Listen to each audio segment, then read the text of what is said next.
Isang mainit at naglalagablab na mga kapapasok na balita.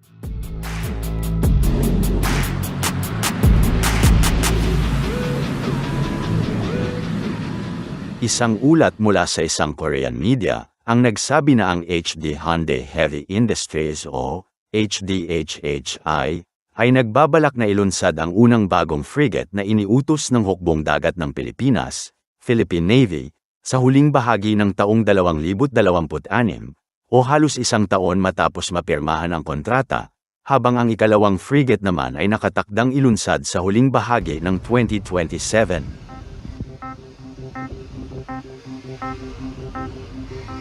Ibig sabihin nito, mula sa pirmahan ng kontrata hanggang sa aktwal na paglulunsad ng barko ay may agwat lamang na isang taon. Isang bagay na bihirang mangyari sa kasaysayan ng modernong paggawa ng barkong pandigma.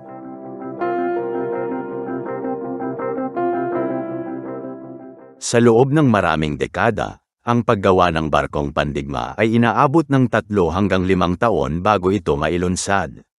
Ngunit nagbago ang sitwasyong ito sa tulong ng Hyundai Heavy Industries, HHI, ng South Korea.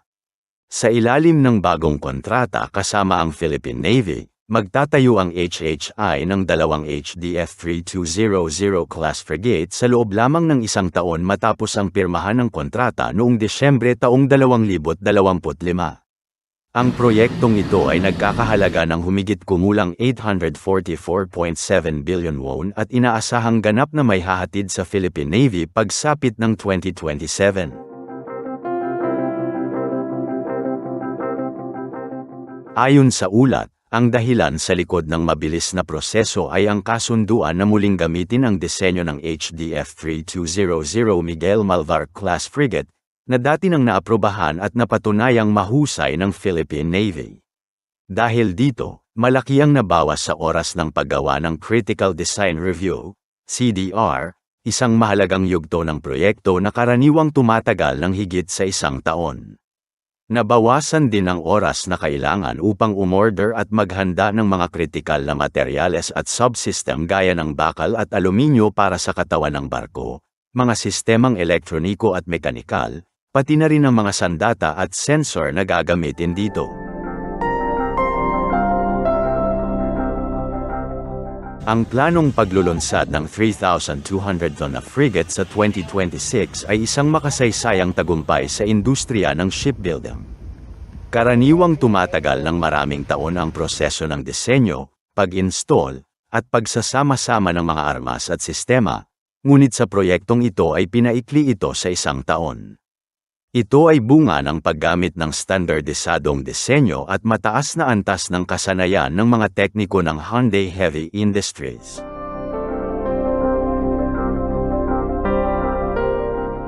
Ito marahil ang pangunahing dahilan kung bakit pinili ng Philippine Navy na manatili sa HDF-3200 Miguel Malvar class design imbes na pumili ng panibagong disenyo, dahil mas mabilis itong maipapatupad at mas mababa ang panganib sa oras at gastos. Ang HDF-3200 ay isang modernong barkong pandigma na may kakayahang magsagawa ng mga operasyon mula baybayin hanggang karagatan. Ilan sa mga pangunahing kakayahan nito ay anti-ship missile systems para sa pagdepensa laban sa mga kalabang barko, anti-aircraft missile systems laban sa mga banta sa himpapawid, sonar at torpedo systems para sa anti-submarine warfare, helicopter deck para sa air operations.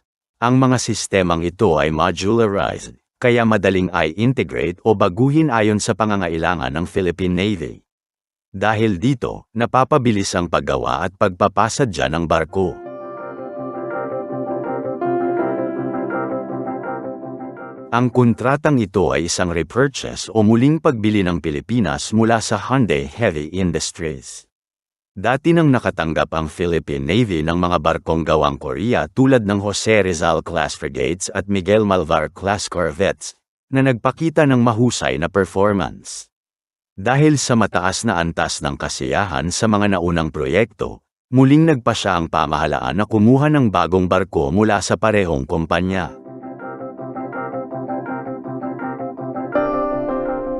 Hindi lamang sa Pilipinas nakatuon ang HHI.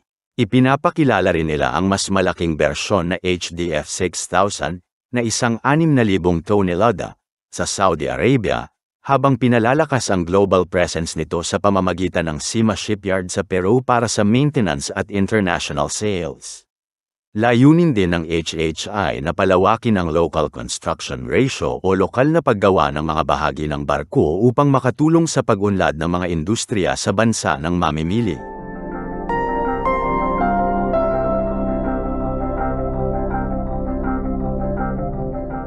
Ang pagdating ng HDF 3200 frigates ay magpapalakas sa kakayahan ng Philippine Navy sa pagpapadala ng mga puwersa sa mas malawak na teritoryo. Magbibigay ito ng karagdagang proteksyon sa mga baybayin at karagatang saklaw ng Pilipinas, lalo na sa panahon ng tumitinding tensyon sa West Philippine Sea.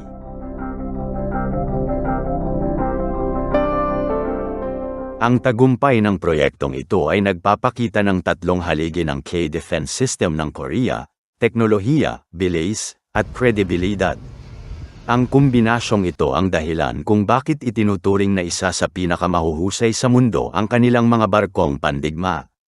Ang kasalukuyang proyekto ay patunay ng tiwala at patuloy na pakikipagtulungan sa pagitan ng Pilipinas at South Korea.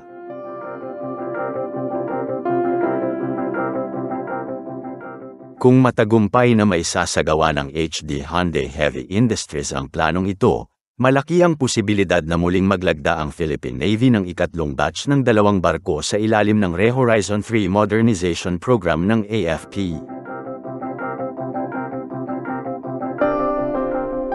Posibleng gamitin ng pamahalaan ang Corvette Phase 2 Acquisition Project bilang pondo o batayan upang maisakatuparan ang karagdagang 2 frigate na ito.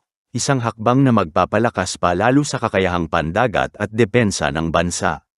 Ito ay magiging isang makasaysayang yugto hindi lamang para sa Hyundai Heavy Industries, kundi para rin sa Philippine Navy at sa buong industriya ng pandaigdigang paggawa ng barko. Ito ay simbolo ng pagbabago ng panahon ng shipbuilding mula sa mabagal na proseso tungo sa mabilis, epesyente, at teknolohikal na modernong paggawa.